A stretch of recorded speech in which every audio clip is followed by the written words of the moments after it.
Before going to Amba, I remembered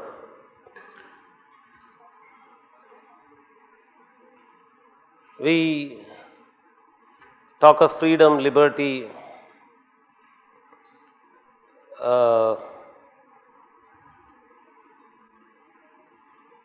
If someone wants to not live in a family, you were saying that liberty, rights are always connected to the role in the family as husband, as wife. So that's what he was calling, the person sitting just behind you was calling deontological view of ethics. In ethics, if you are talking always about something is ethical, if it is duty, that is called deontological view of ethics. deontological.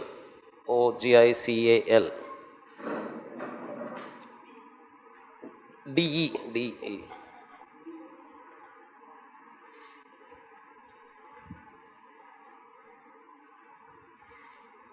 He wrote a paper.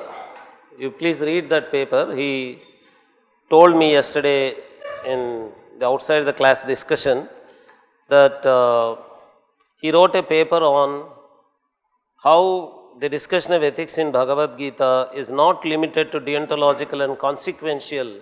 There is another view of ethics called consequential view of ethics. So, in consequential view of ethics, we decide something as ethical or unethical depending on whether the consequence is good or consequence is bad. And this consequential ethics also leads to utilitarian ethics, and within utilitarian ethics we go to individualist utilitarian ethics and collectivist utilitarian ethics. For individualist utilitarian ethics, the source is Stuart Mills, and Stuart Mill is the one who is quoted all through. Now, the contemporary jurisprudence, contemporary judiciary keeps quoting Stuart Mill all the time as the source of their arguments. Stuart Mill's basic argument is all about public good, and people keep quoting from Sanskrit literature, Bahujana Hitaya. You know this word from Sanskrit, Bahujana Hitaya. So, Stuart Mill is talking about Bahujana Hitaya only, public good. That is the criterion for Stuart Mill to decide whether something is ethical or unethical. Okay. So, that is called utilitarian ethics. Stuart Mill's view is given a title called utilitarian ethics, and you have deontological ethics and consequentialist ethics and all the different schools of ethics in the discussion of ethical philosophy, social philosophy that is called. But if you take a textbook of sociology, for example, sociology or anthropology textbooks, which are my disciplines I teach in the university, you always have a chapter on kinship, very important, obsession for all the sociologists and anthropologists all over the world. And there is a chapter on family. But is there a chapter, for example, on the people who come out of the family, they run away from the family, live in the streets, street children? Is there a family in sociology about them? They talk about them as despondents. There is a chapter on despondent behavior.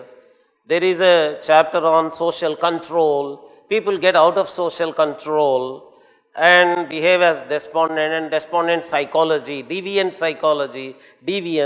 reformation, reformational sociology, all this. Because they look at these people as criminals. Street children for them are criminals. They commit crimes. They are drug addicts. They are bad people. But if you look at Vedic sociology, I designed a course called Vedic Sociology for MIT School of Vedic Sciences, where we are conducting a BSc Vedic Psychology.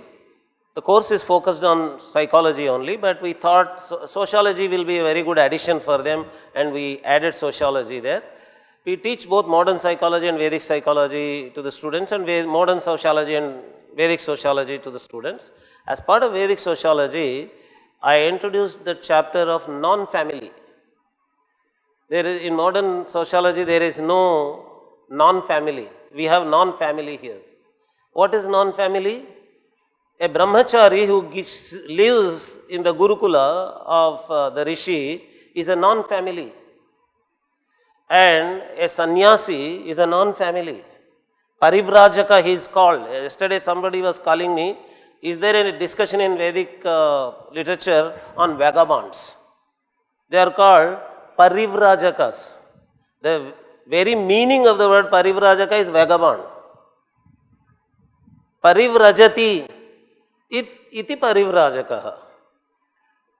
Vrajati. That is why he is Parivrajaka. He doesn't stay at any place. It is said that a Parivrajaka, that is a sannyasi, yati, should not stay at a place more than for the time of milking a cow. So what time the milking of a cow takes, more than that time a sannyasi should not stay at a certain place. So he is a vagabond. But Parivrajaka is an organized system. Yati is an organized system. If you have an organized system like Parivrajaka and Yati, there is no need for that person to become a street child. There is no need for that person to become a drug addict, to become a criminal, to become a despondent. A society, a worldview which has recognized that there are people who might not want to live with the family, they want freedom from the family, and it said, okay, get out of your family. If you don't want to live with your family, get out of your family. Live as brahmachari, live as sannyasa. I came to your university recently, Amrita University recently. I met the brahmacharis and brahmacharinis there.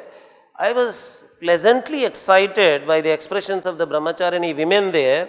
I asked them, ma'am, why did you take up brahmacharya? Why did you become a brahmacharini? Tap came the answer. Immediately she said, freedom. What a beautiful answer. She wanted freedom. Freedom from the family, freedom from the society. She became a brahmacharini and she is living with Amma. Who is Amma there? She is also a brahmacharini only. She also wanted freedom. She just is living a free life. Amma is also like that. And all the brahmacharinis also are living a free life. Look at Chinmaya Mission. You have so many brahmacharis here, sannyasis here. They are living free life. But that freedom is also organized into another system called sannyasa. And modern sociology does not talk about this. There is no chapter on that. There is no focus on non-despondent freedom from life. According to modern sociology, if there is a freedom from family, it is despondent. Already it is despondent. It is criminal.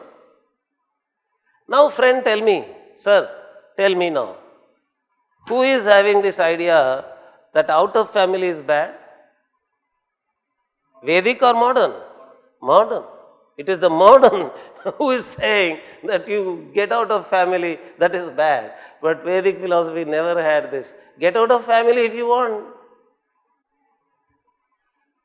Getting out of family, you have so many different ways of living.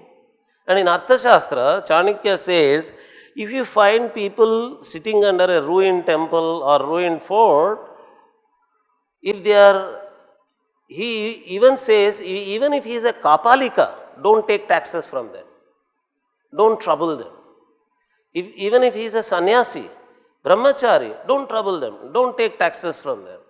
But if he is a drug addict, drive him away from that place. Never allow them to live under that ruined temple and ruined fort. Okay? So there is a distinction between despondent freedom from family and an organized freedom from family. And you see in India almost a very big percentage of youth at a certain stage of their life, they get this feeling that I want to go out of my family. They want to run away from the family. In most of the cases what they say is, I don't know today, I am speaking from my generation. In my generation, youth used to say whenever they want to run away from the family, they used to use the word, I want to go to Haridwar. I want to go to Kashi. I want to go to Himalayas. The option was that for them. They never said, I want to go to drugs. I want to go to drink. I want to go to a pub. They never said this. If they want to escape from the family, those days, the option was Himalayas. Option was Haridwar. Option was Kashi. Society already provided this. Probably, I am guessing that the youth of today are not saying this because society is repeatedly showing them that there is an option of taking drugs. There is an option of going to pub. Probably that is why they are not saying, but if they come to know that there is an option of going to Himalayas, even the present day youth might say, I want to go to Himalayas only. And there is nothing wrong in saying that. That's what I am saying. If someone wants to take freedom from life, family life, they can take. What's wrong? Right? So, those who told you that in Hinduism, always rights are based on the role inside the family, they have not studied Hindu society. They have not understood sannyasa. They have not understood brahmacharya. They have not understood the whole ashrama system in its whole perspective, holistic perspective. Ashrama system has not only brahmacharya and sannyasa, there is another one, vanaprastha. Vanaprastha means retired life.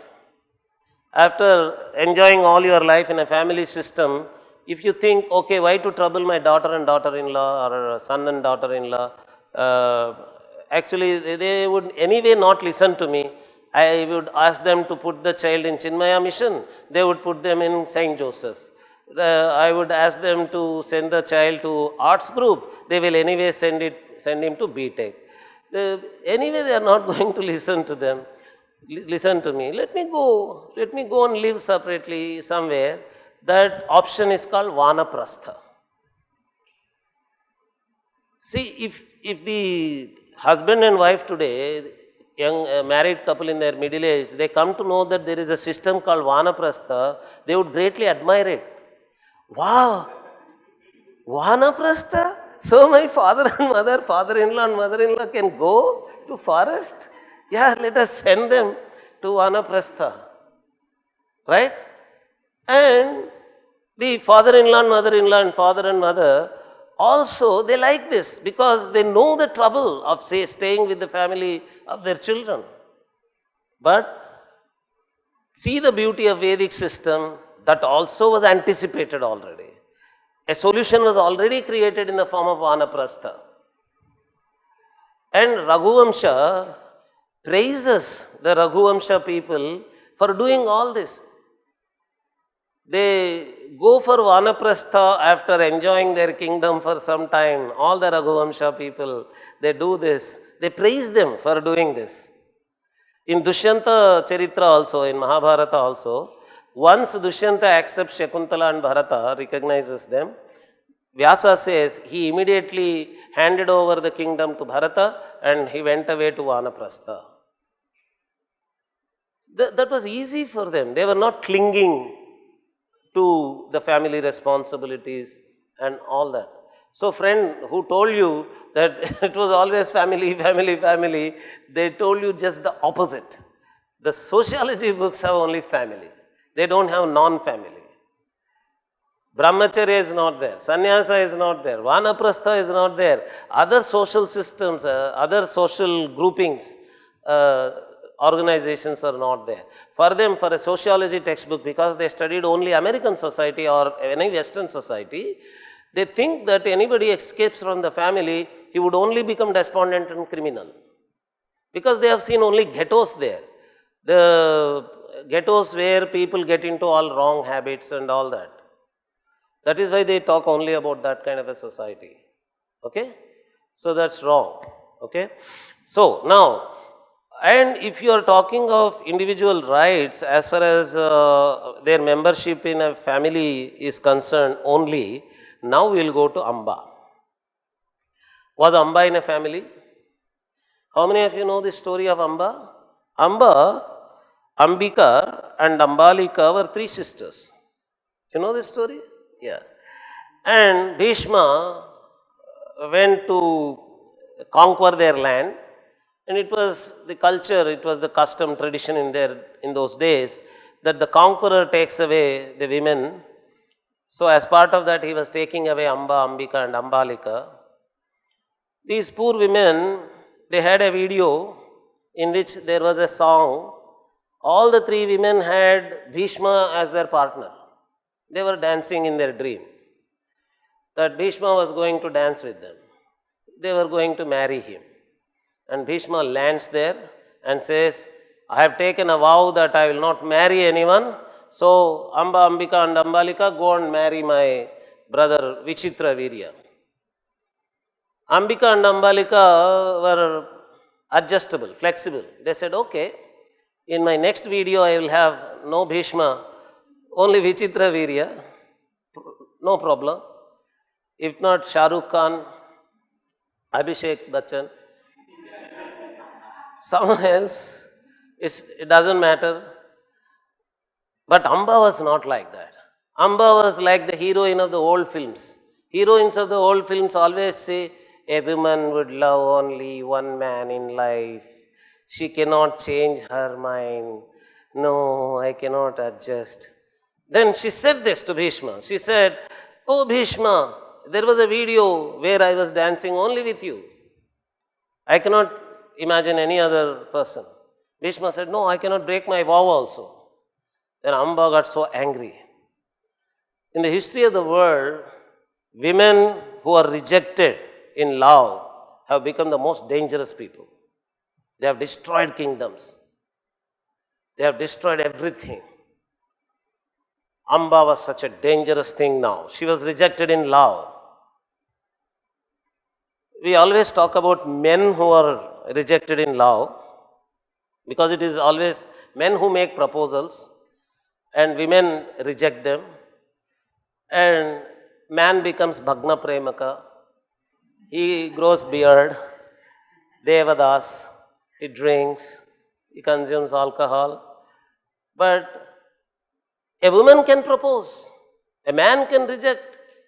This is also a possibility. And a woman when rejected in love, what she does, there are many stories in the history of the world. Now Amba has become that. And she said, now I am going to destroy this Bhishma who has insulted me. After all, he rejects me.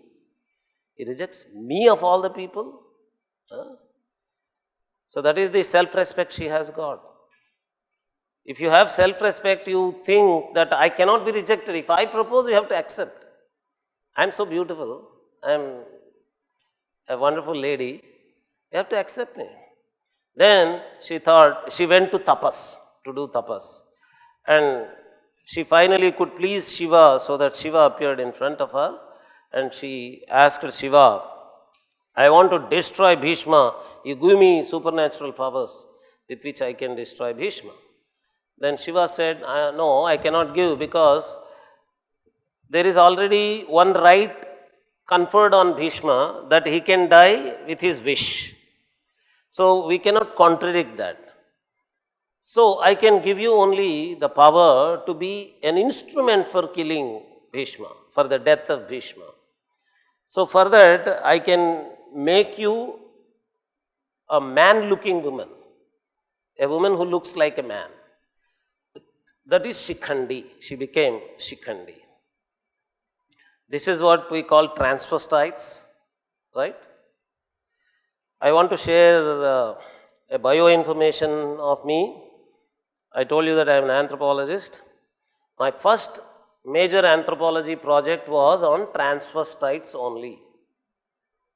I worked on transvestite lifestyle, studied it for 2 decades, followed them wherever they went. Most of the transvestites in my area, Karnataka, Andhra, and Maharashtra, it's a combination of these three areas. They are called Jogappas. They dedicate themselves to Yellamma and Uligamma. And they are vagabonds. They get out of their houses and keep moving all around. I went following them, studied them, and published my observations. So this is just to share with you that I know the whole LGBT spectrum. Even beyond LGBT, the entire spectrum of queer, what they call, I have studied the whole thing firsthand, and I have my first-hand knowledge of all this. Amba was a transvestite like this, but a biologically transformed transvestite with the supernatural power of Shiva. So this is again an example. Amba's rights, Amba's ego being hurt, and she being justified in taking revenge against Bhishma was there in Mahabharata. Mahabharata provides you that information. It is not in relation to her family, not as a daughter, not as a wife, not as anything else. Mother, just as an individual, she is hurt. She is offended. Her ego is injured. So she is taking revenge just as an individual. They did not tell you this, that there are stories of people hurt just as individuals, not as daughters or wives or anything. As a lover, she is offended and she takes revenge. For that, she becomes a transvestite. And anywhere in Mahabharata, there is no statement of ridiculing Shikhandi. That shows the Indian culture, Hindu culture, that there is no idea of ridiculing transvestites at all. There is no statement anywhere that mocking at Shikhandi or making fun of Shikhandi. There is no such verse anywhere throughout. And Arjuna becomes Brihannala in Virata Parva. Even there is absolutely no such description where Brihannala is made fun of. It is a temporary transvestite life. Can there be temporary transvestite life? Is transvestism always permanent? Ask me, because I studied them. There are temporary transvestites also. In my town where I live, in the city, Hyderabad, there are temporary transvestites. They take a vow of becoming transvestites for a certain period. They say, I am going to be a transvestite for the next 12 years. They live that life and come back from that life. So there can be temporary transvestites, long-term transvestites, permanent transvestites. Brihannala is a temporary transvestite, whereas Shikhandi is a permanent transvestite. And Shikhandi was strategically used by Pandavas for defeating Bhishma and killing Bhishma. And in that context also, they never said Amba is wrong in doing that. Shiva justified the right of Amba. The whole Mahabharata justifies the right of Amba to take revenge against Bhishma. They never said Amba is such a bad woman, she is taking revenge against a great man like Bhishma and all that. Sri Krishna or Pandavas never said, oh Amba, this is very bad that you are doing. Bhishma is a great man, why do you want to kill him? No. So, people nowadays in feminism, they say that now the agenda of feminism has expanded beyond women's rights. We are talking of transvestite rights also. We are talking of LGBT rights also. Mahabharata is saying we have already covered it. We have already covered LGBT rights also. We have already accepted that that is possible. That's a possible way of life. And that way of life is not wrong. Somebody out of anger can become this. Somebody out of revenge can become this. And when they become, we don't laugh at them. We respect them. Okay. So if we are talking of gender rights, and within gender rights, again we are talking of expanding the scope of gender itself to a very fuzzy, complex area of non-gendered society. Okay, gendered society, in gender studies they use the word gendered society to mean society where there is a clear-cut distinction between male and female.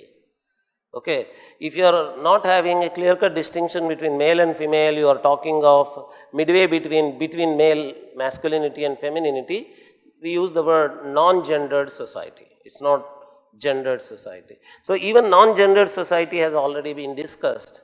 Possibilities have been discussed in Mahabharata and their rights have been recognized.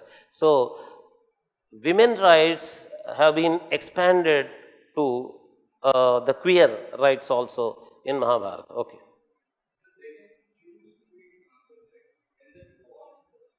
Yes, they can. The people can be born as transvestites. I thought it's just a deviation if I go into the details, so I did not go into the details. There are biological transvestites, there are religious transvestites, there are sociological transvestites, there are artistic transvestites, there are mystic transvestites, all kinds of transvestites. Religious transvestites are those whom I concentrated on. I was focusing on religious transvestites, that is transvestites who became transvestites for religious reasons. They wanted to get dedicated to the goddess Yellamma or Uligamma also. Yellamma is very well known, but very few people know about other goddess called Uligamma. In Karnataka she is very well known goddess. That is religious transvestism, but biological transvestism results from some kind of hormonal changes. A person biologically has all the organs of a particular gender, but because of hormonal imbalance, he gets the desires of living the lifestyle of the other gender. That is called biological transvestism. Artistic transvestism is what you find in many Kathak dancers and others. A male plays the role of a woman frequently and gets the feminine movements in his body and all that. People usually look at them as queer people, but that is, they live almost a women's life because of artistic reasons. Repeatedly they get into this. And mystic transvestism results from repeated spirit possessions. The spirit, actually these religious transvestites who get dedicated to Yellamma or Uligamma also, most of the times they are mystic transvestites only, because they become transvestites because of repeated spirit possessions. Recently when Supreme Court announced reservations for these people, they used the word called Shivasattulollu. This is a Telugu word, and these Shivasattulollu in Telangana, they are actually mystic transvestites only. They become females because of repeated spirit possessions by the goddess. Okay.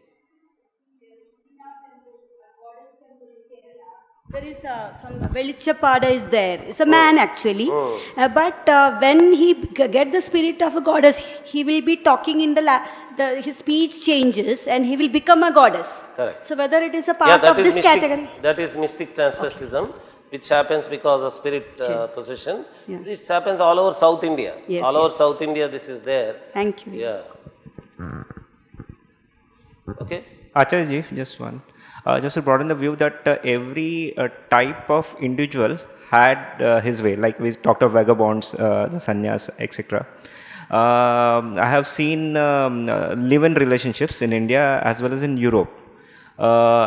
In both cases, they wanted, it felt like they wanted some kind of freedom from the general social settings. Like there, they didn't want to go to the church and have a kind of setup. Here, they didn't want to go to they didn't believe in the law of the system or, religion itself. So they were seeking a different kind of freedom. But when we look at those couples, I mean, till they told me, I didn't knew that they were not legally married, in the norms of the society. So for this, do we have any relevance for such type of people? I am a little confused what type of freedom they are seeking, and do we have a framework for them also? Yeah, this is a really complex question. Let me tell you, these people who talk about this so-called living in relationship and all this. In most of the cases, I am saying, I am not generalizing, in most of the cases, the idea is that I want to have my sexual freedom, I want to have my sex, but I don't want to have the responsibility for the consequences of having sex. Okay? So this is what they are asserting, this is what they are trying to assert. Yesterday I was using reference framed thinking for this reason only. So you want to get out of family, this is family. You want to get out of family, you are into the family because there is this sex getting involved inside the family, but you want to have sex and at the same time want to get out of family is not accepted in Hinduism, not accepted in Vedic culture. If you want to become an ascetic, first of all, get out of your Arishad Varga, get out of, for example, get out of your sexual desire. Because it is when you have sexual desire and when you have sex, there is a consequence, there is pregnancy, there is conception. When it happens, you have to have the responsibility for it. Okay? So you want to have the pleasure, but don't want the consequence of your pleasure in the form of pregnancy and baby is absolutely illogical and unjustified. For this, what you are doing? You are going for abortions. And that abortion also in the West, in Christianity, in England and many other countries, wherever abortion is being discussed, they are discussing it in terms of violating the order of God, violating the order of the holy book and all that. Here we are not saying that. It is just logical, rational. Rationally we are saying you are not accepting the responsibility for the consequence of your pleasure. You understand what I am saying?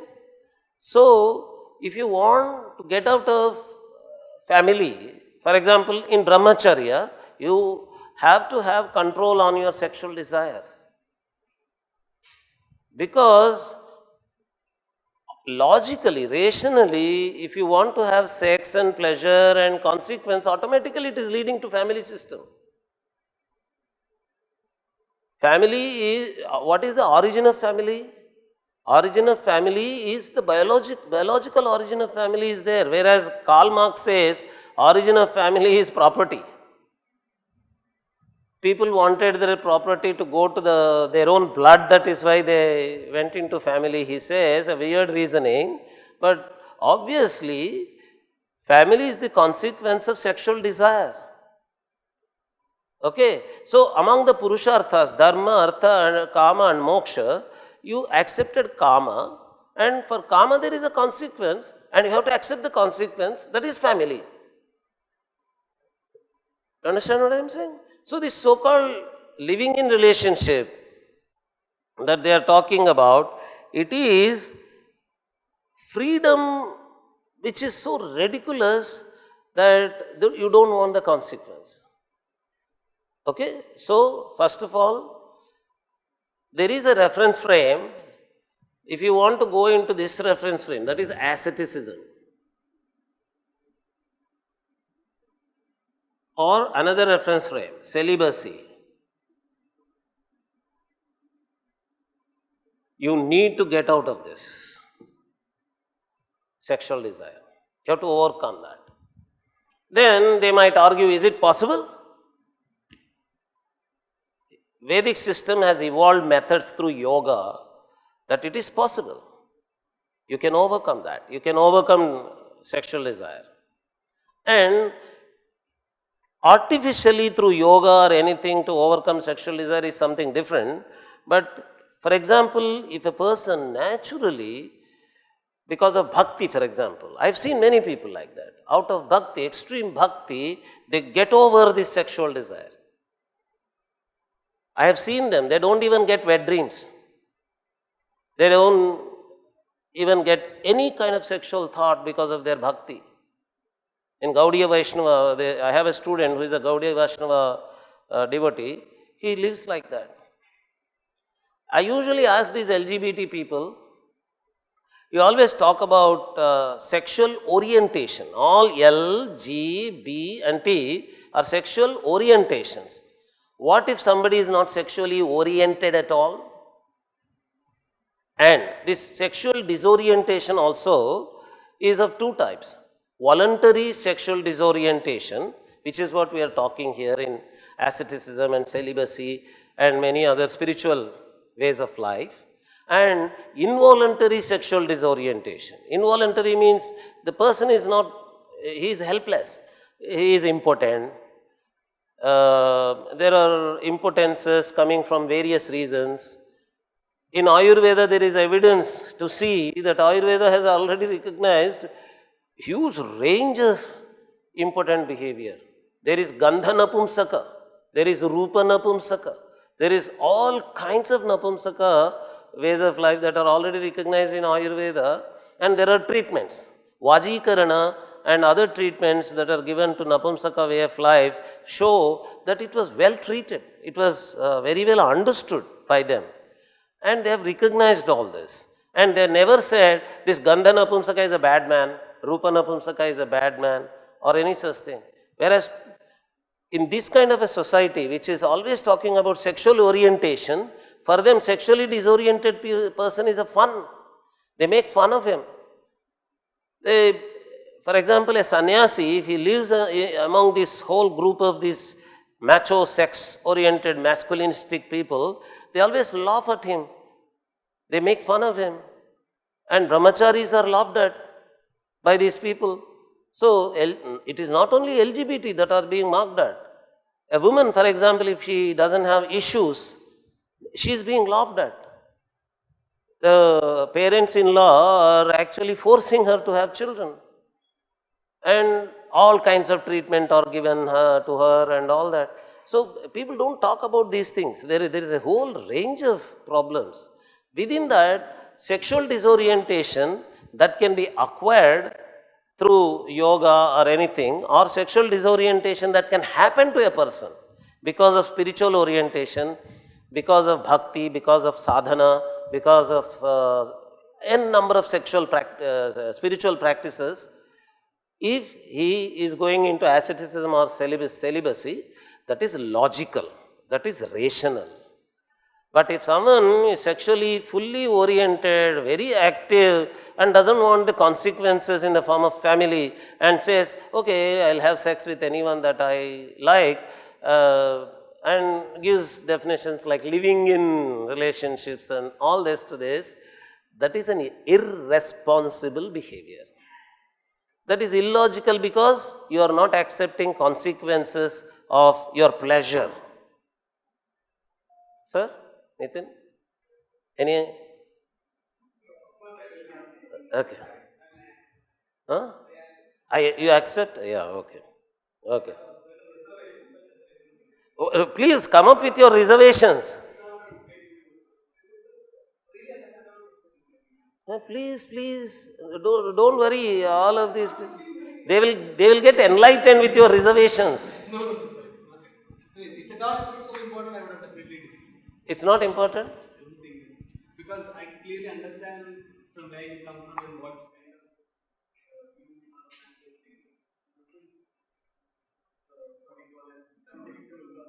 things. No, I wholeheartedly look for a counter argument. Don't worry. I'm.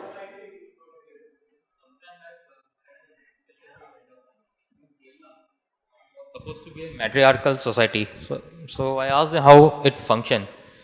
So he told me like it arrived from the theory that there should not be division of property, and there has to be, especially in the lots of Brahminical families, there had to be an preservation of the Vedic traditions to be followed. And one of the most harsh traditions that they used to follow is basically they used to allow only one person, the senior most male in the family, to marry, and the rest of the brothers would just assist in the Vedic traditions. They were not allowed to marry. So there wasn't some kind of an enforced asceticism on them. So is it true? Yeah. Okay. Let me also share with you that when I was trained in cultural anthropology by my American teachers, My teachers told me that it is always ideal for an anthropologist to go and study an alien culture, the culture into which you are not born. So then I thought, I am born into a patrilineal society, it would be ideal to study matrilineal society, and my first field work was in Kerala. I was studying matrilineal society only. It is not matriarchal, let us remember, it is matrilineal. And in matrilineal society, the difference between matriarchal and matrilineal is when mother, the woman controls the property of the family or any resources of the family, when woman has the power, that is called matriarchal. Anthropologists could not locate any matriarchal society anywhere. Till now, matriarchal families have not been seen. Where women is the head of the family has not been seen. It is only matrilineal in Kerala. And matrilineal is not the system in Brahmins, it is not the system in Nambudris. Matrilineal was found in, for example, Nayars and some other castes of Kerala. And the Brahmin Nambudri families were patrilineal only. And the system that you are mentioning, that only the eldest brother was allowed to get married and the younger males were not allowed to get married, is a wrong information, it's a disinformation. The younger males in Nambudri families were not allowed to marry Brahmin women, and they were allowed to be in a matrilineal marriage relationship with the Nayar or other communities where matrilineal system exists. This now becomes an interlockable system, because within Nayar families where matrilineal system was existing, it was allowed for the woman to have a matrilineal marital relationship with a higher caste person. And the child, the offspring, gets the caste and lineage of the mother only.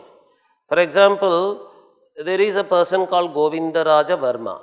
He is called Govindaraja Varma because his father was a Brahmin, but his mother was Varma family. Okay, so the Varma is coming from the mother to him, and the father is a Brahmin only. And when he moves around in the society, among patrilineal group of audience, he has got a confusion whether to claim himself to be a Brahmin or claim himself to be a Varma. But within the Nambudri family, that father who has come to give birth to Govindaraja Varma, for example, he comes from the second onwards in the order of sons in the family. It is not the elder one. Eldest one is given permission to have the same matrilineal relationship with a matrilineal woman, but after having married to a Brahmin woman. Okay? So, in Nambudri families, second onwards, the sons are not forced not to get married. They are not forced to be celibates. This is not correct. Okay? They are allowed to have matrilineal type of relationships with the matrilineal Nayar and other families where there is a matrilineal system. Okay, and matrilineal system is not Nambudri system, it is Nayar and other system. They are interlockable systems. Nambudri system and Nayar system are interlockable. What is matrilineal system? In matrilineal family, the woman has a sambandham. That was the word used in Kerala during the matrilineal days. They used the word for marriage. Marriage was called sambandham, and this sambandham was celebrated also. Like any other marriage, sambandham was also celebrated in a very big way with those white, tender coconut leaves and the jackfruits and lamps lit on the rice made lamps. Put on white tender coconut leaves and garlands of leaves made. I saw one of those marriages, that's why I am describing that vividly. So, with that sambandham is celebrated. So, I am describing all these things because in the places where I go to teach anthropology, my own colleagues in anthropology, They give you all wrong information. That matrilineal system is very loose. There is no marriage relationship. One woman stays in a house and a male goes there. He leaves his slippers outside, has sex with the women. Other males come there and see that, oh, there are male slippers there, I cannot go inside. And next day, the male comes and sees that there are no male slippers there. I can go and have sex with this woman. He goes and all that. And they describe the matrilineal system as if it is some kind of a prostitution. And I always feel so bad about these people and for these people. I feel sorry for these anthropologists. They call themselves anthropologists and they don't understand another social system from which they don't come. And they completely misunderstand and give complete wrong information to their students. It was not the system. The system was a highly arranged marriage, arranged system. The woman used to stay back in her own family. And the male members of her, the brothers for example, the brothers stay back in the same house, but because they have sambandham with other women, during the nights they go there, they come back during the day to look after agriculture. Most of the times it was agriculture and most of the times it was either banana plantations or coconut plantations and jackfruit gardens. They used to take care of that. And they used to be industrialists also. I saw them, they produce coir for example out of coconut. Coir industry was maintained and these male members, the brothers of the women, they maintained coir and they were exporting also. Some of these families were exporting coir and they were taking care of the property and other financial aspects of the family.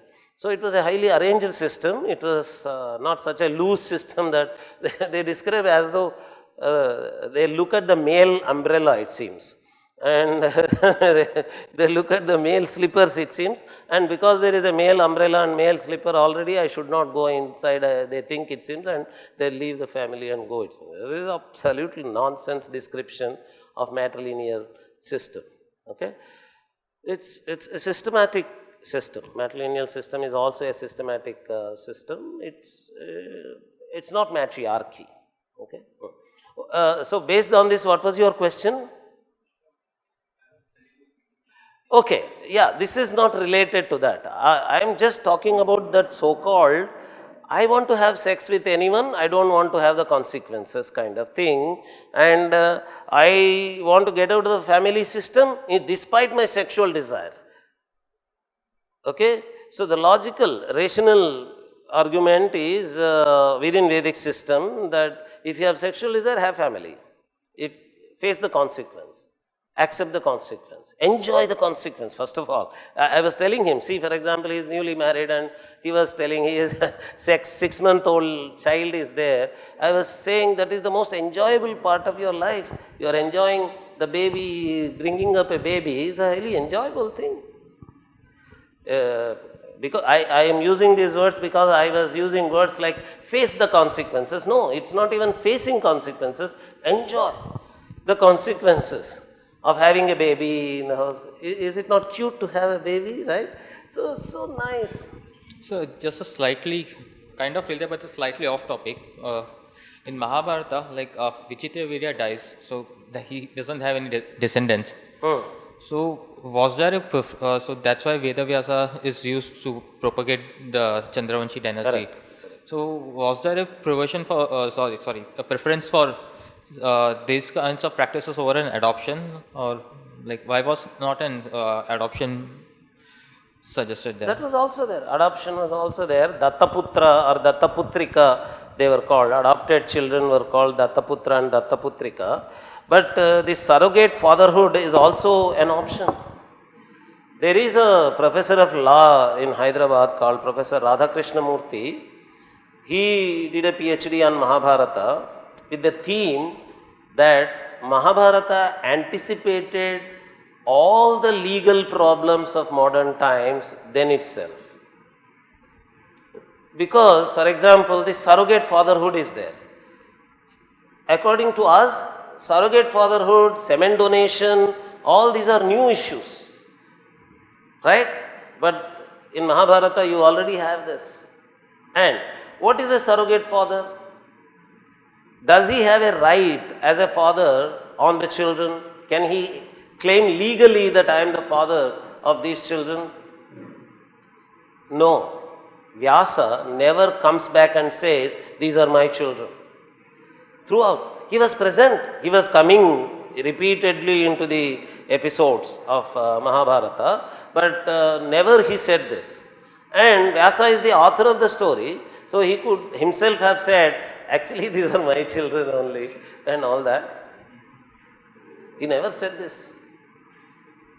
Because legally, even today, we found it to be justiciable to say that the surrogate father has to sign an agreement that he would never claim any fatherhood again after donating the semen or after being responsible for the offspring's issues.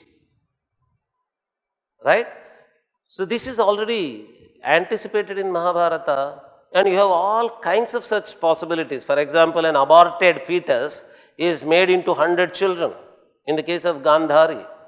So, this aborted fetus, how can it become 100 children, and what are the methods used there, and how can semen donation be used to produce children, and how surrogate fatherhood comes, and how to deal with that kind of issues.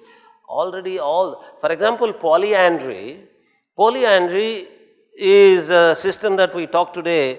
Anybody who studies sociology or anthropology, he talks about polyandry. I told you some of these anthropologists are so foolish that any other system that they do not know, they talk so badly about it, like matrilineal system. Once I was talking to one of my colleagues about polyandry among Todas, or polyandry among any other tribal group in India where there is polyandry. They say that woman already has 3 husbands. What is wrong in having a 4th one, a relationship with 4th one? This they had to say because when we visited a certain area where polyandry was existing, there was a panchayat happening. And they were finding fault with the women that she has relation with the person who is not her husband. There are 3 husbands already. With the 4th person she has got illicit relationship. They were discussing that. This man was saying, what's wrong? Already 3 people are there. What's wrong in having the 4th one? But he does not realize that any system is already a system. If there is polyandry, all the 3 husbands are legally, legitimately married husbands for her. So, the next relationship that she has, according to that societal system, it is considered to be illicit relationship only. So, there is nothing wrong in that society, in that panchayat, to consider that relationship to be beyond their polyandry system. Okay? So, this understanding which is needed in us, already through Draupadi having polyandry, Vyasa has communicated to us. So, if you look at Mahabharata as a book which is giving you an anthropological knowledge that there can be many kinds of marriage systems. There can be polyandry, there can be polygamy, there can be monogamy, there can be monoandry. You can have all kinds of marriage systems, but don't look down upon any marriage system. A polyandrous wife can be a chaste wife. Draupadi is a pativrata. Draupadi is counted as pativrata. In modern movies, they keep using Bandhaki. In one of the Telugu movies, that old NTR, he says, oh Draupadi, you are a Bandhaki. Bandhaki means a prostitute. Because you are already having relationship with 5 people. But this statement is not there in Vyasa. This statement is not there in any classical Mahabharata. Vyasa did not consider Draupadi to be having any bad relationship. She was considered to be, on the other hand, goddess, Pativrata. Do all of you know that in Tamil Nadu and Karnataka, there are temples for Draupadi? There are temples for Draupadi. And in Bangalore, the biggest city festival that happens is the Karagam festival. And that is a festival of Dharmaraja temple in Bangalore. And that Dharmaraja temple, people know it as Dharmaraja temple, but if you go closer, you would realize that it is Draupadi Ammal temple. And Draupadi Ammal temples are frequent in Tamil Nadu and in the borders of Tamil Nadu, inside Andhra Pradesh also, in Nellore and Chittur districts. You have Draupadi Ammal temples. Draupadi Ammal fair takes place. Draupadi Ammal Jatra, the fair, temple fair takes place, and they do worship. Draupadi Ammal, they break coconuts, they walk on the fire and all that. It's a huge goddess, Draupadi Ammal. She is goddess because she is considered to be Pativrata. And she is considered Pativrata in spite of having 5 different husbands. It is all because Vyasa is trying to teach you that a polyandrous wife is also a wife. Polyandrous wife should not be looked down upon. Polyandrous wife is also a chaste wife, as long as she maintains that polyandrous systemic relationship. As far as she follows that system, rules of that system, she is chaste. She is perfectly correct. You understand? So, one of you might say, I don't believe in chastity at all. What is chastity after all? And all that. I am not going into all that. Okay, have your own logic about chastity and no chastity.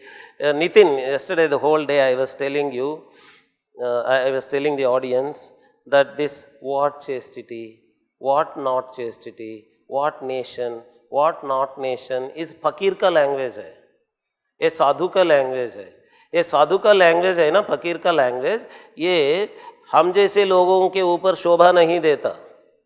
हम नहीं बात करना चाहिए. साधु बोल सकता है, काते कांता कस्ते पुत्र, they can say.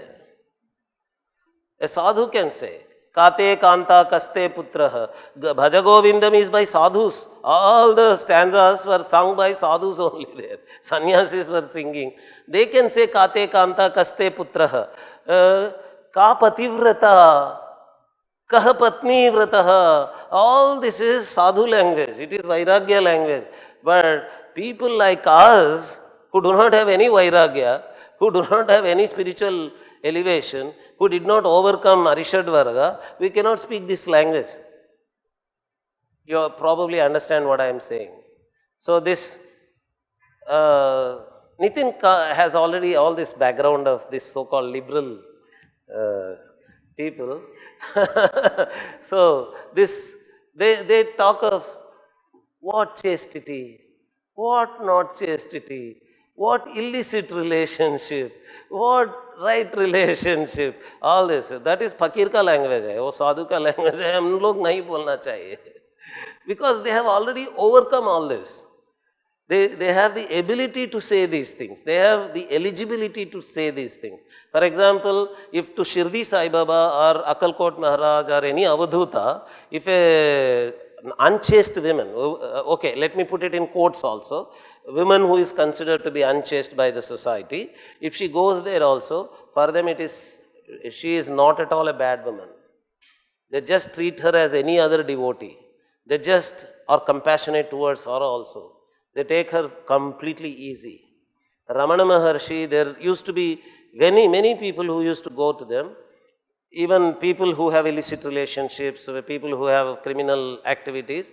He used to say, come, sit by my side, eat along with me. All the ashram people used to say, sir, he is a very bad man, he has bad relationships and all that. Ramana Maharshi used to say, come, sit beside me. That's a different reference frame. From 3 days I have been using this word, reference framed thinking. It is Ramana Maharshi's reference frame. From Ramana Maharshi's reference frame, there is no papa, there is no punya. He is already overcome the papa punya kind of distinctions. But when we are talking about chastity and lack of chastity and all that, we are talking from a different reference frame. Okay? And we sitting from here, I am a left liberal, freedom seeking man, go to say, for example, a polyandrous tribal society and say, no, don't talk about chastity or no chastity. Go to a village and say, there is no illicit relationship and all that. Then you think that, see, I am an elevated person. These are Kapp Panchayat. This Kapp Panchayat has all nonsensical honor killings and all that. I am an azadi seeker. So, because this, are you really elevated? If you are elevated, become Akkalkot Maharaj. If you are elevated, become Shirdi Sai Baba. If you are elevated, become Ramana Maharshi. Then talk all this language.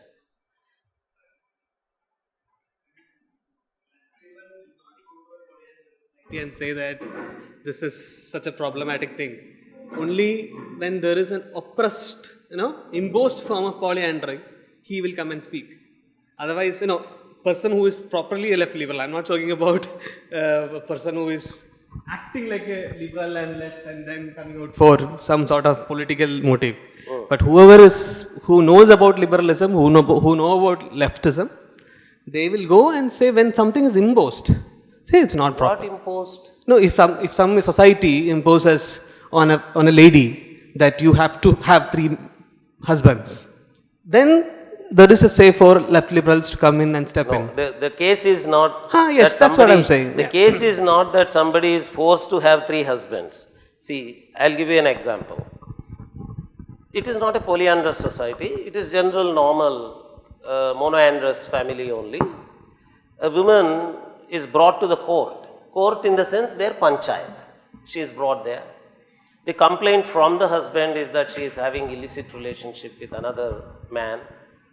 He seeks divorce, their own kind of divorce. And in a certain society they say, are you having illicit relationship? She says, not illicit relationship, I have. And I attended so many panchayats in so many villages during my field work. They very openly they agree, yes, I have the relationship with him. And in most of the panchayats they say, okay, this, because that husband does not like this, just leave him. We are sanctioning divorce. You get separated. And in some panchayats, according to their caste system, they punish her for doing this. If a left liberal person is sitting there, they consider this to be very bad because she has the freedom to do that and the society has no right to punish her. Here, what is happening is one kind of worldview is being imposed on another kind of worldview. And this worldview that is being imposed on the other people, this so-called left liberal or whatever name you give them, human rights philosophers or whatever they are considering their worldview to be better, superior, justiciable. That is the correct worldview, and they are saying punishing her is wrong. You should not do that. Do they have a right to say that? Do they have a right to impose their worldview on others? You read articles on human rights, all the studies on human rights, you will come to know that there are many African and South American societies which are opposing the Universal Human Rights Declaration, saying that this is an imposition of Western worldview on local cultures. There are cultural relativist arguments against human rights. The present human rights that are being declared by the international bodies like UNO. Okay? So I am coming from there.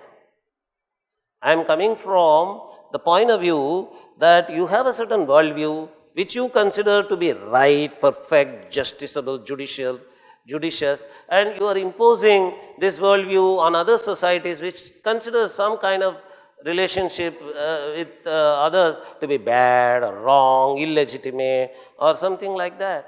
So in my case study, my case that I was mentioning was, there is a polyandrous group, there is a polyandrous relationship of this woman with 3 husbands already, and a 4th person she has relationship with. It is the same. That society was saying this is bad, you should not have done this. Okay, and there if a person coming from this system comes, this so-called Universal Human Rights Declaration system comes, they say that, oh, polyandrous people, don't punish her or don't give any social boycott or any such punishment to this woman because she has the freedom. She has the freedom is your philosophy. She doesn't have that freedom is their philosophy. Huh? Yeah, so this is uniform civil code being imposed on them.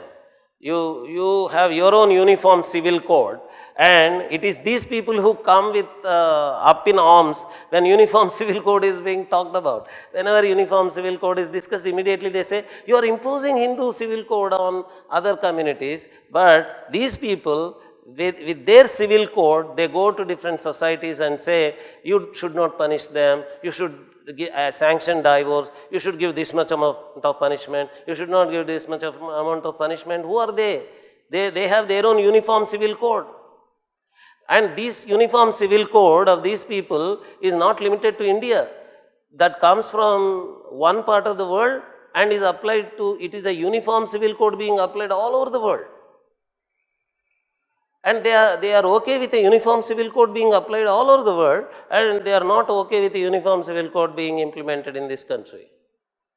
Right? Is it not hypocritical and contradictory, self-contradiction, double standards?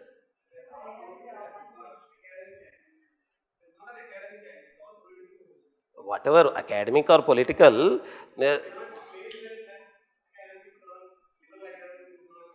see, academic and political separation itself is a trick. I have heard many Marxist professors in my university saying that I am academic Marxist, I am not an activist Marxist. I only analyze from Marxism, but I don't live Marxism. And this professor inspired many students from his class to become Naxalites. And one day he came to me and asked me, I have my son. Those days I used to run an institute coaching for IIT and mathematics, physics, chemistry, MSET coaching, engineering entrance test. He said, I came to you, Nagaraj, to seek guidance about where to send my son for IIT coaching. I was almost about to tell him, sir, send him to Forest. I did not. Actually, at those days I was a very obedient student of my professors. I was feeling in my heart of hearts, I did not say that, but I could have said that to him. Send him to Forest. Send him. So, there, if I said that, his answer is, I am only academic Marxist. I am not a political Marxist. This is a big escape for these urban Naxals. This is a very big trick that they play. All these so-called academic, left liberal people. I don't say you are one of them, but if you are one of them, this is also a big trick that you are playing. I don't agree that you are, but if you are, I tell you that you are part of the whole conspiracy that they play, that through academic something, they create people from the colleges and schools, send them out into activism, and they remain in their safe haven inside the university system. I am only an academic this thing. I am only an academic that thing. Right? There is no integrity in this. This is simply saying that I speak but I don't follow. I preach, I don't practice people. For the last 2 days, whenever I was talking to some invisible person, you did not know to whom I was talking. Now you know to which kind of arguments that I was responding, right? So you should understand. You might have thought that there are no such people giving these arguments. He is simply talking to the air. He is talking to simply shadows. But now you know that these arguments are real. These arguments exist. People who come with these arguments exist. I just wanted to show that. I just wanted to show that these arguments are real arguments coming from real people. They really argue this way. Okay? Question? Raise your hand. Any other question? Okay.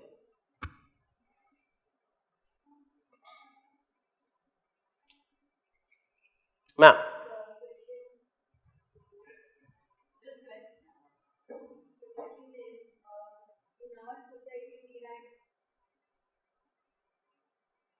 In our own society, we had several what we can call malpractices, like sati and things like that. So it was a practice and everybody accepted it. And yet we have social reformers who have come and said, no, stop it and all that. How do you address this kind of behavior? Yeah. India has crores and crores of population, thousands and thousands of castes and communities, millions of villages, right? Tell me, among which communities in which parts of India was sati practiced? Where was sati practiced? Which castes and which villages in India, which towns or which cities were practicing sati?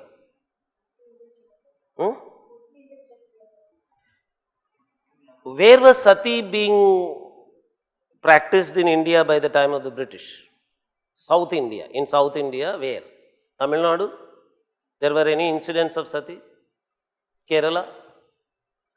Andhra Pradesh? That was Madras Composite States at that time.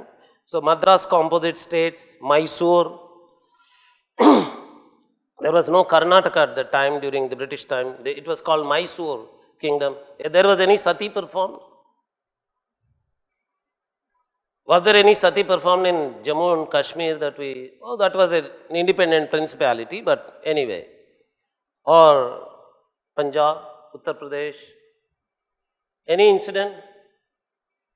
In which part of India sati was performed?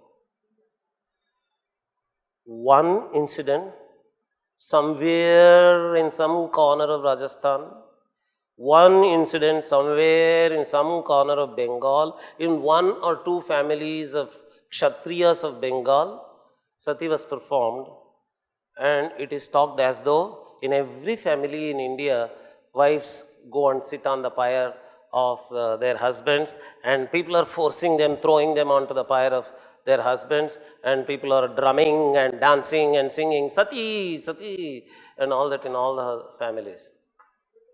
Is it not an exaggerated picture? Let us first of all talk the facts. Let us first of all talk the facts. Is it not an exaggerated picture to say that India was having the bad practice of sati all over?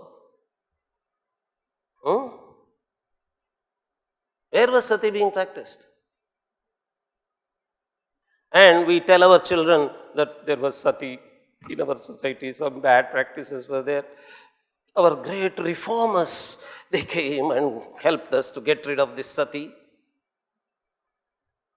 And our children think that their great grandmothers were set on fire. Right? Was your great grandmother set on fire? Tell me, anyone? Anyone? Somewhere in your lineage, in your entire lineage, anyone was committed to sati? We are made to feel guilty that we have such bad practices. Right? And reformers come and remove this bad practice happening in 1 in 20 crores. Such a bad practice. Right? Please, anyone? Sati was a bad practice, right? It's okay. Whether it is a bad practice or not, let us discuss later. But if it is a bad practice also, even if it is considered to be a bad practice, how prevalent it was?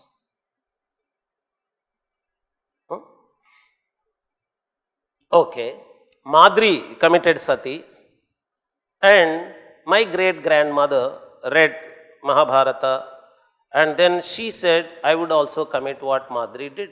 Did she do that? You're all great grandmothers. They read Mahabharata and they read that Madri committed sati. Did they follow that example and did they commit sati? They jump into this kind of arguments.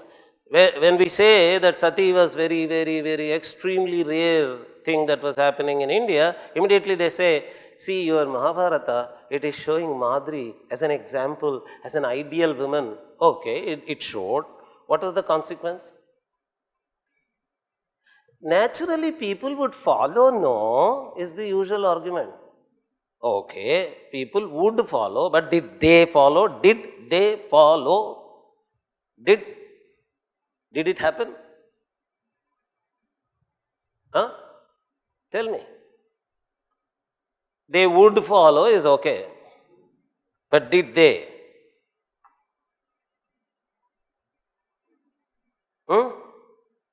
No, ma'am. This whole sati business is all propaganda. It's a propaganda to make you feel guilty that you had something bad in our society, that bad, this bad. Okay? After a few years, people might say, we had a very bad dress called sari.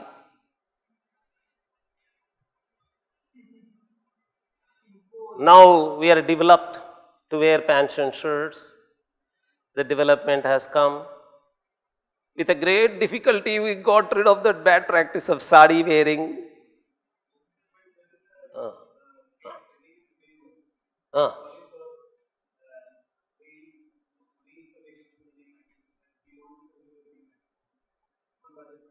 Okay. Okay. In what way is it a counter to say that sati was very, very rare? Okay. There can be, for example, in Bihar, there were processions by students that they have to be given a right to copy in the exams.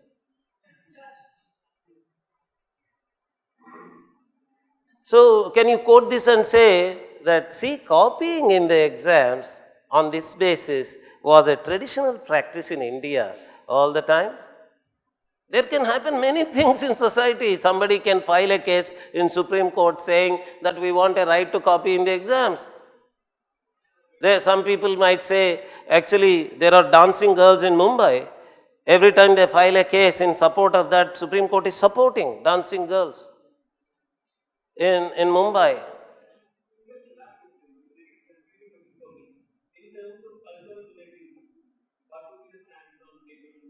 Sati, if it is practiced in some community.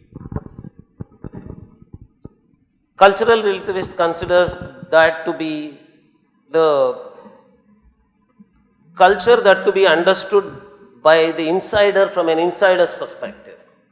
Okay? Because you asked that question, let me tell you. A woman, for example, even nowadays, just yesterday, I heard that my junior in the college, in the university, in my MA class, her husband died. Okay? Her name is Uma Rani. She is the daughter of my professor's elder brother. Just yesterday I heard from my common connection that she died. She passed away. I asked why? How did she pass away? Because I was completely perturbed and I was weeping also. I said, how did Uma Rani pass away? They said, her husband died, that is why she died. I said, how can that happen? They said, she was so depressed after the death of the husband that she was not eating at all. She'd stopped eating.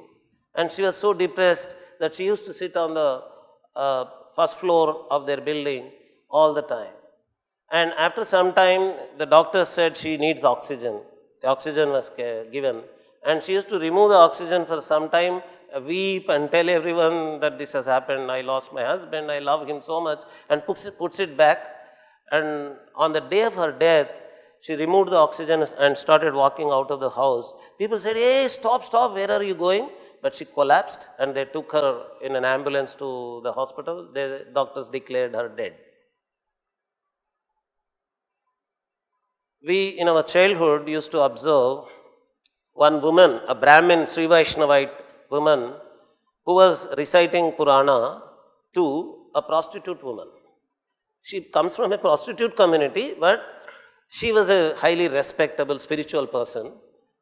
Both are old women, 75-year-old. This 75-year-old Brahmin woman recites the Purana for her. And inside the house, that Sri Vaishnavite husband used to read Shastras, Ramanuja Shastras, and he used to be always there. And we used to have the fun of getting inside the house, look at the Tata, and what the Tata was doing and drink water from the house, come out and all that. That day we went inside and the Tata was dead. And we were afraid as children. We came out and we were shouting, Tata is dead, Tata is dead. And this lady who was reciting Purana just collapsed. She was dead. Just by hearing the word that her husband was no more, she collapsed. In Hyderabad, there was a news report. In Bashirbagh, there was a hospital in the 3rd floor. One woman was taking care of her husband. For 15 days, she was there. Doctors came and saw that the pulse was no more. He was about to get declared dead. This woman did not know that they were going to declare him dead. She was fetching water from the wash basin. She just collapsed there. She did not even know. She did not even know that the doctors have declared him dead. She just collapsed. And the papers announced this. There is a place in Andhra Pradesh called Kanchikacharla. There is a famous political family known for the factionalist fights, murders and counter murders. It is a Devineni family. And one of the male members of that family died in a train accident. The one complete AC bogie in the train got burned due to fire accident. The wife of that person, she did not eat for 2-3 days, and out of that she died. Okay? These are known to an insignificant person like me, sitting somewhere in some town. Accidentally, I came to know of these incidents in my life. How many incidents could have occurred in India? How many incidents could have occurred in Africa? How many incidents could have occurred in South America? How many incidents could have occurred in America, Japan, China? We do not know. Right? Are they not loving wives in America? My own professor, Professor Alan Dandis, he and his wife used to come to the class. When Professor Alan Dandis used to teach me, his wife used to sit there, always keep observing him. Whenever we raised questions to him, she used to say, yeah, come on, question him, ask him. And she used to enjoy the fun of this debate and all that. At that time itself, both of them were around 80-year-old. And I asked them, when did you get married? At the age of 13, they got married, it seems. And they had a long married life.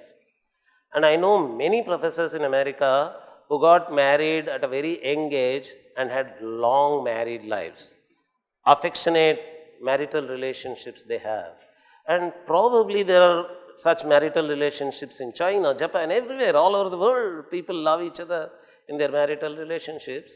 And how do you know that this kind of incidents did not take place in those countries? Okay? So these, if you call them sati, they take place. Okay? And if some woman does this in the form of jumping into the pyre of her husband voluntarily, that is out of fit of emotion that she does. And what happens in society is, generally, if someone does this, other people keep saying, see, she is the pativrata. You are not doing that. You should do. If you are really a pativrata, you should do this. This is wrong. People should not say that, but they say. This is the general societal tendency that they do. And this so-called widow dress, the saffron clothes of a sannyasi, whether white or saffron, all that, this is also part of this. There is one Anuradha Ramanan, Tamil short story writer, in one of the Tamil short stories, she describes this kind of a woman. That woman, after the loss of her husband, she lives a very simple life. But a person, a male working in her office, falls in love with her, but he repeatedly visits her house. At some stage, he says, why don't you decorate yourself? Why don't you be beautiful? Then she takes him into the house and shows the photograph of her husband and says, I was always decorating for this person. He is no more there. Why should I decorate myself anymore? Then he says, I am there. Then she says, I don't want to decorate myself for you, for any other male in the world. It was all for him that I used to have this. And Anuradha Ramanan actually takes the story in favor of this woman. She argues in favor of this woman. Any other modern person might say, oh, you are indirectly supporting widow dress and all that. But there are many, many such incidents I can quote. In this class where I should be speaking only about rational incidents, I don't want to speak about my supernatural experiences, but if I am allowed to do that, I had a vision. One of my relatives died. She was a woman. She died. I was about to get the news, but I had the vision of she waving hand to me. She is not even related directly to me. She is a relative of my wife, wife's side's relative. My wife did not know this. I told my wife, probably something has happened to your aunt. She waved her hand and left. And within next 3 hours, we got the news that she died. And at the time of waving her hand, there was another hand in this shape above that. I remembered that and I told my wife that somewhere, I do not know, sati is going to take place. Because this is the symbol of sati. Wherever sati takes place, this mudra is imprinted on the sculptures. So I said sati is going to take place. By evening, I got the news that her husband died. Reverse sati happened. These things happen. Reverse also. Many incidents. Reverse. My father died that way. In 2007 January, my mother passed away. My father, a great scholar, hyper polyglot, scholar in all the Vaidika Shastras. I am not even a drop of that ocean. Such a great man. But he used to always feel sorry. He was writing Krishna Karunamrutam Vyakhyanam at that time. Bilva Mangala's Krishna Karunamrita. Always he used to say, you know, your mother was a Krishna Bhakta. That is why I am writing this. I am dedicating this to her. And he completed that and said, now your mother is happy, I am leaving, and he died.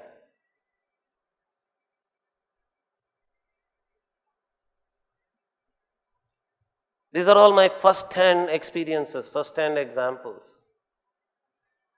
So sati for the society which was believing in sati was that kind of a thing, but when it was forced on people, that too, when it was forced also, it was forced in a very, very rare case.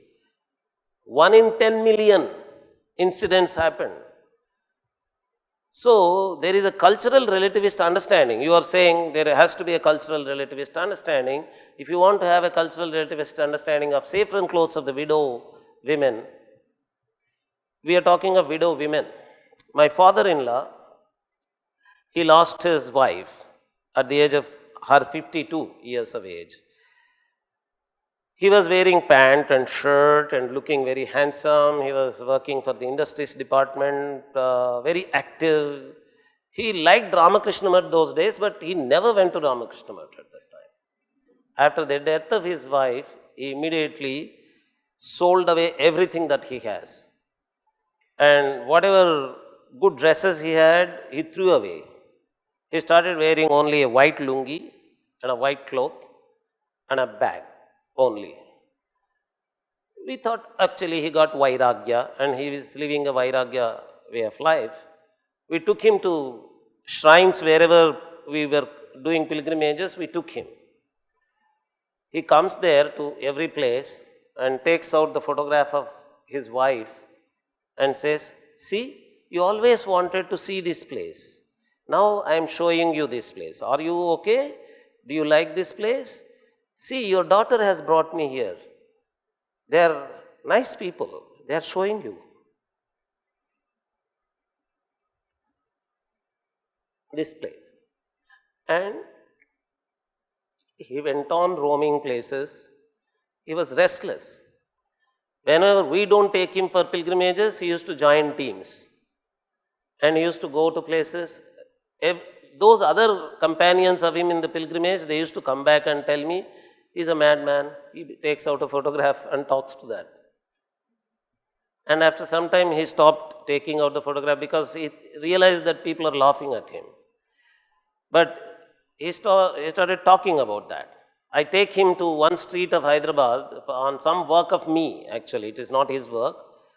He starts saying, actually, she came to this place a long time ago. This street, this street, she liked a lot. We used to walk in this street. I actually remember that I gave her tomato bath in this hotel and all that. A white lungi Vairagya person. His Vairagya is there. He used to visit Ramakrishna Mat regularly. He used to be spiritual, do meditation all the time. But he was highly committed to his love for his wife all the time. I keep telling that there are no greater romantic heroes and heroines than these people. Your Shah Rukh Khans and Kajals, they are not the actual romantic heroes and heroines. These are the romantic heroes and heroines. My father, my mother, my father-in-law, my mother-in-law, and all these people that I see, they are the greatest, the most handsome and the beautiful husbands and wives and romantic people. It is their romance. So saffron clothes of a widow are out of romance for her husband. That is her Vairagya. The white clothes are out of her romance for her husband. She is committed to him. There is a professor called David Knipe, an Indologist working in Wisconsin University, Madison. There was a conference happening in Meridian Hotel in Hyderabad. One Indian professor, woman professor, was saying that Manu is so bad. It is he who said that widows are a bad omen. If you see a widow's face in the morning, it's a bad omen. This belief has come from Manusmriti, she said. And this professor David Knipe from Wisconsin University, Madison, immediately said, ma'am, you are wrong. Show me one place in Manusmriti where he said this.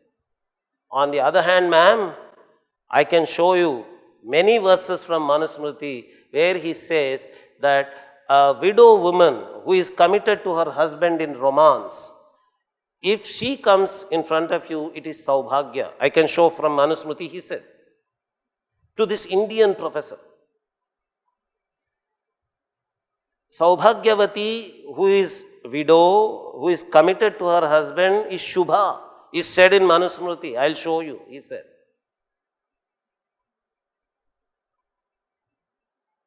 Okay, I've seen these widows. They were full of Vairagya. They had saffron clothes. Outwardly, they used to laugh, jump, dance, all that. Actually, my mother learned all the Karnataka dishes, how to prepare savige, for example, how to prepare holige, for example, from these people only. They used to talk all general worldly things.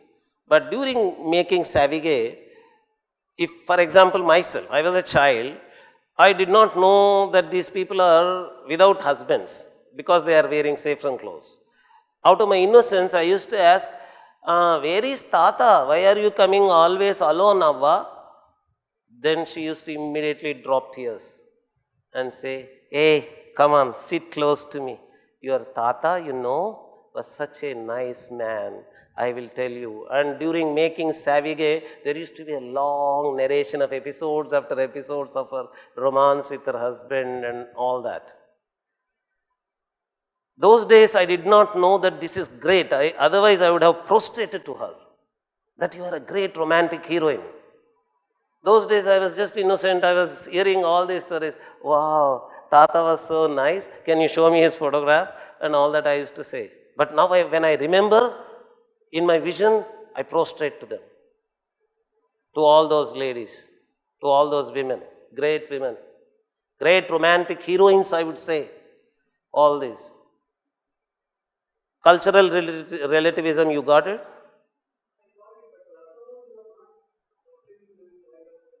Huh?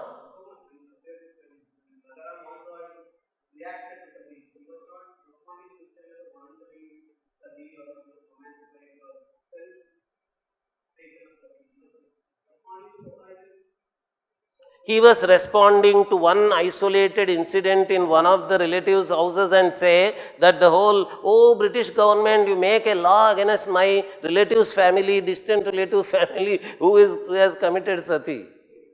Law being made for one incident somewhere was completely politically motivated to make Indians feel that they were wrong. They had bad practices in their society. It was politically motivated, clearly. Why? What other reason can it have? So, you see, I tell you that yesterday my younger brother broke his leg. He had a fracture because there was no outlet for water inside the latrine of the hotel where we stayed in Kolkata. We went for a pilgrimage there in Kolkata. He broke his leg. Now I apply to the Supreme Court of India that please make a law that no hotel should have this kind of a latrine, because my younger son broke his leg for that. What would the Supreme Court say? Or if I apply to Narendra Modi or any other ruling party head who heads the government that there was a flower pot that was kept somewhere and my son got hit by that. Please make a law that there should not be any flower pots anywhere on the way when we walk. Huh? Is it not funny? Huh? Okay, right example. You give me right example.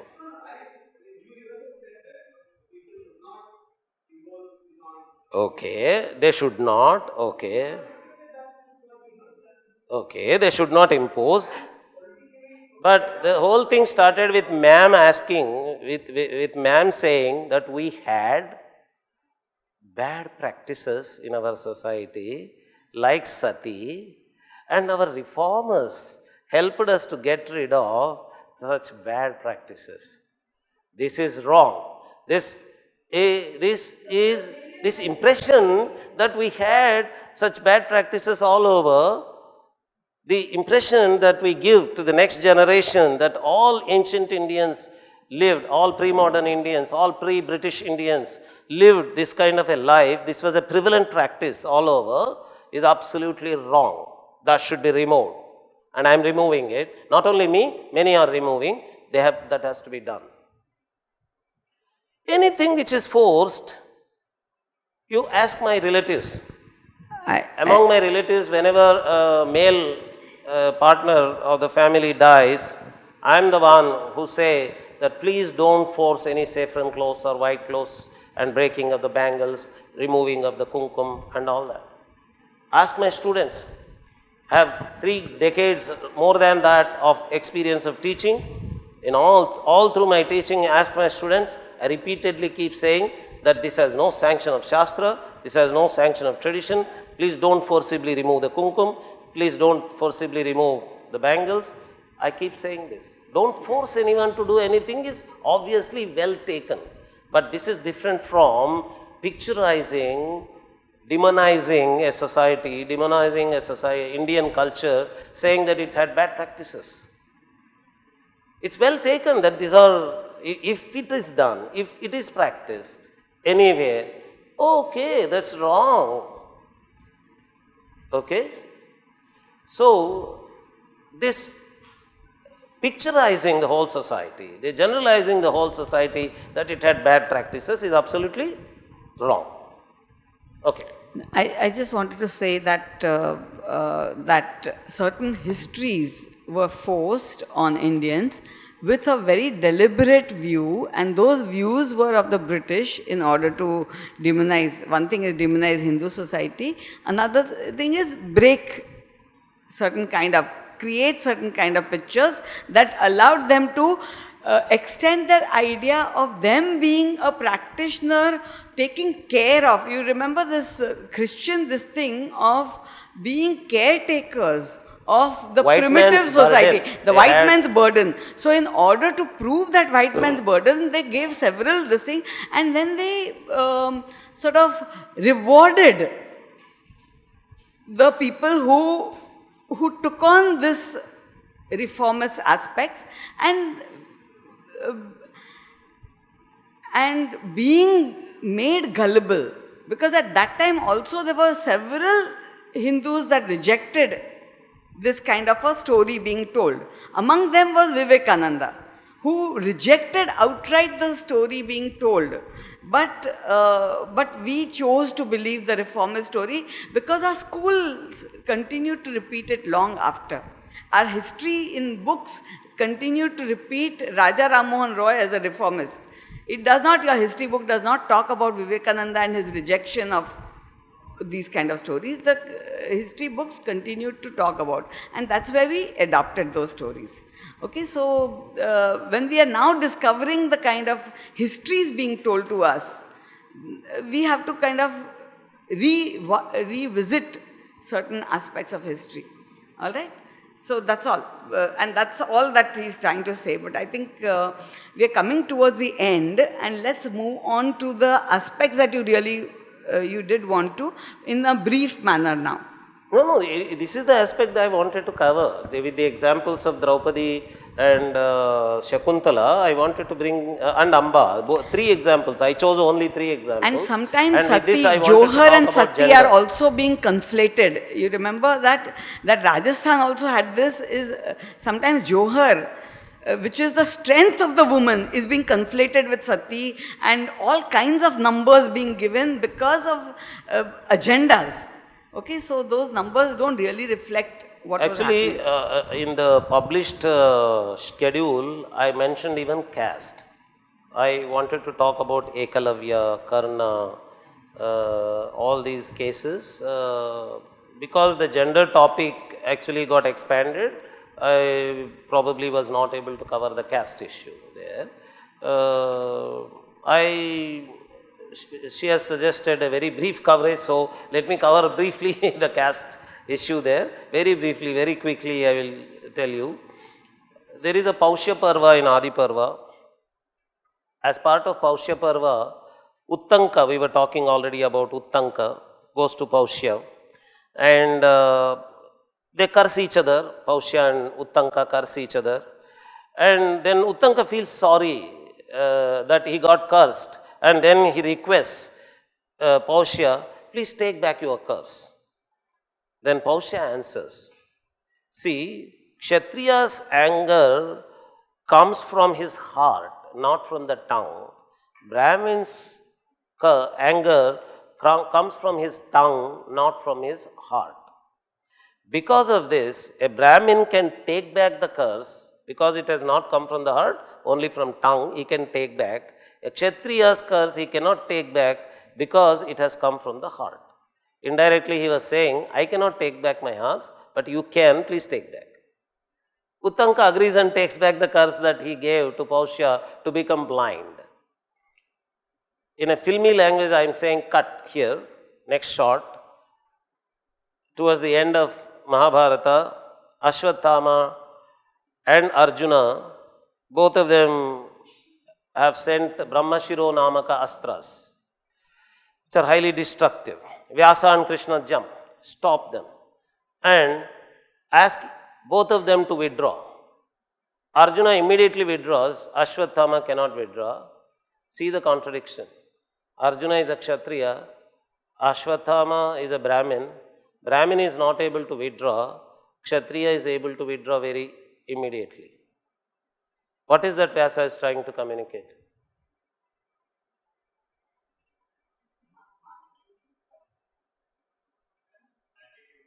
Ashwatthama's attitude makes him a Kshatriya.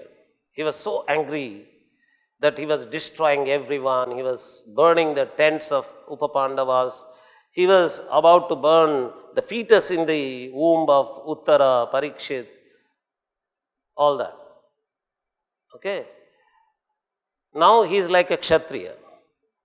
Arjuna already received Bhagavad Gita with the help of Krishna. He got transformed and he is a Brahmin now. he turned into a Brahmin and he could withdraw. And in Shakuntala's story, in Dushyanta's story, when Shakuntala narrates the Janma Vrittanta of her, she mentions Vishwamitra. Vishwamitra was a Rajarshi, he was trying to become a Brahmarshi. And he did not become because he fell in love with Menaka and produced children. He went back. That is why, because Shakuntala is born to Vishwamitra while he was not yet a Brahmarshi, while he was only Rajarshi, she is considered to be a Kshatriya woman eligible to be married by Dushyanta. Okay. Now, what was Vishwamitra doing? He was trying to become a Brahmin Rishi from a Kshatriya Rishi. So, the transformation from Kshatriya to Brahmin was there. It was being aspired and it was being considered and he was getting transformed. Finally he got transformed. Vishwamitra got transformed into a Brahmarshi, that is Brahmin Rishi, and now Vishwamitra is a Gotra. There is a Kaushika Gotra, Vishwamitra Gotra among Brahmins. They're all his Gotra is considered to be Brahmins now. Okay? He got transformed from Kshatriya to Brahmin only. And Ashwathama becomes from a Brahmin to Kshatriya. Arjuna becomes a Brahmin from Kshatriya. Okay? So, this caste change, Varna change, caste is a wrong word, Varna change was very much being discussed in Mahabharata. And in the case of Ekalavya story,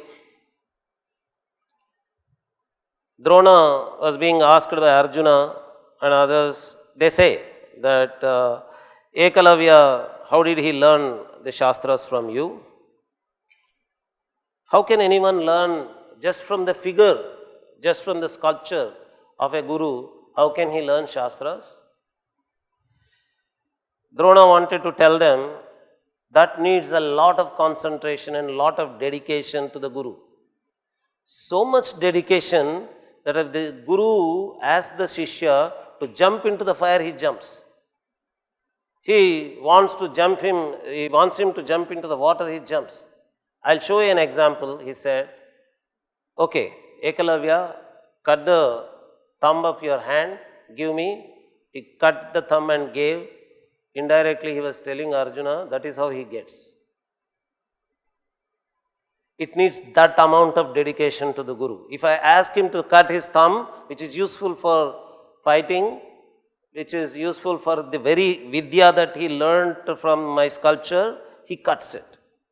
Can you do this? Arjuna, can you do this? Duryodhana, can you do this? If I ask for your thumb, would you give?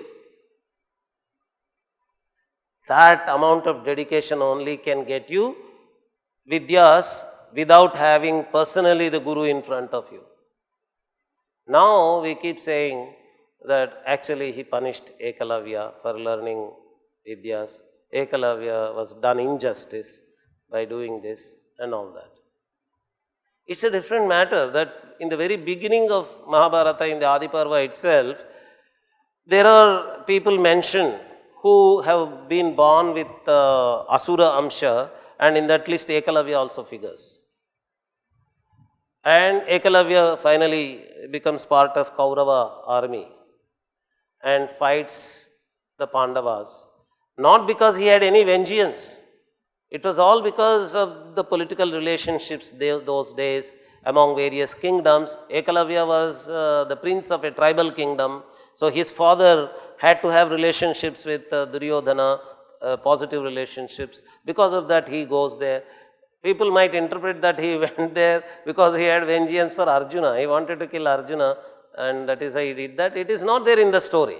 Whenever you say something, this is what has happened, you either have a time machine to go and see that, or you had a friendship with him, you lived with him for some time and you are coming back and reporting to me. Many people say Valmiki shows the wrong side of Ravana. Originally Ravana actually in reality was a nice man, good man. But I do not know any other Ravanasura than the one showed by Valmiki to me.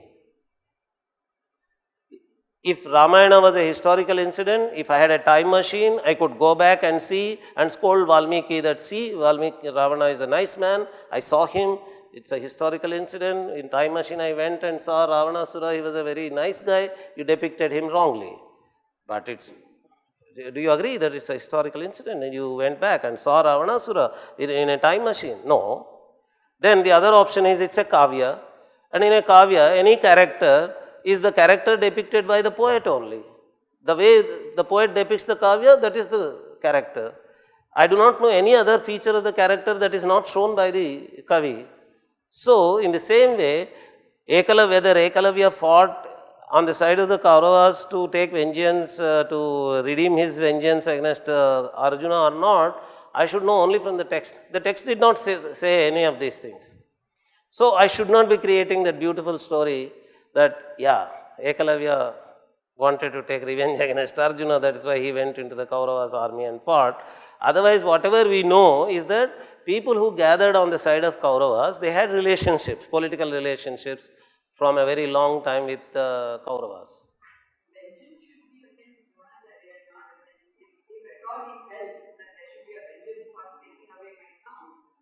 No, if he had any vengeance, he would not have cut his thumb at all. When he cuts his thumb, he cannot have vengeance. No, but afterwards if he thought. No. That's, no. Logically, it cannot happen. If he cuts his thumb for his guru, he is always like that. So, even probably in the war, whenever he finds Dronacharya, he first puts namaskaram because he can cut his thumb for him. Okay? So, there is no such thing. But the text does not tell me that he was doing that out of his vengeance. That's what I am saying. That's what, as a general rule, to all the younger generation, I tell you, whenever people say that I know Ravanasura, he is a good man, actually Valmiki depicted him as a bad man, you ask them, how did you know him? Was he your neighbor? You knew his other side of the personality? Did you have a time machine? You traveled back to Ramayana times and saw? How do you know? Any character of a kavya is the way the kavi shows you. No other side of the personality is known to you. So, if Valmiki tells me that Ravanasura was a great scholar, Ravanasura was capable of winning the 3 lokas, Ravanasura was capable of winning the Indra loka and all that, and then he tells me that he did a bad thing, that is why he got to be punished by the husband of the woman whom he kidnapped. That's all. That's all it is. I know only that. I do not know any other side of Ravanasura's personality. And if in a story, a villain is shown as an elevated person, a great person, usually it is the hero is a great person only when the villain is elevated. If Ravanasura was not shown to be a great man, Rama would not have been great at all, right? And because Ravanasura is shown to be such a great man, it is the author who is showing the greatness of that personality, then we bring all that greatness and say, see, he's a great man. That greatness was shown only to make Rama great, right? So, Rama is great because he was able to defeat such a great man. He was able to kill such a great man. So, Ravanasura, that's an example. So, in the same way, why Ekalavya fought on the side of the Kauravas also, we should not create reasons for why he has done. But otherwise, the logic inside the story is that Ekalavya is a committed Shishya of Dronacharya. Dronacharya wanted to demonstrate the commitment of Ekalavya. So, this is briefly, otherwise we could have got into the details of various Varna issues that occur in Mahabharata if there was time. But I am happy that we could cover the gender issue, which is very, very important in a very detailed way. And today I had the enjoyment of having Nitin on the other side. So, I could it was very interactive because of him, and you were able to see a conversation instead of a speech, and you saw the 2 sides of the argument, and it was fun. It was definitely fun.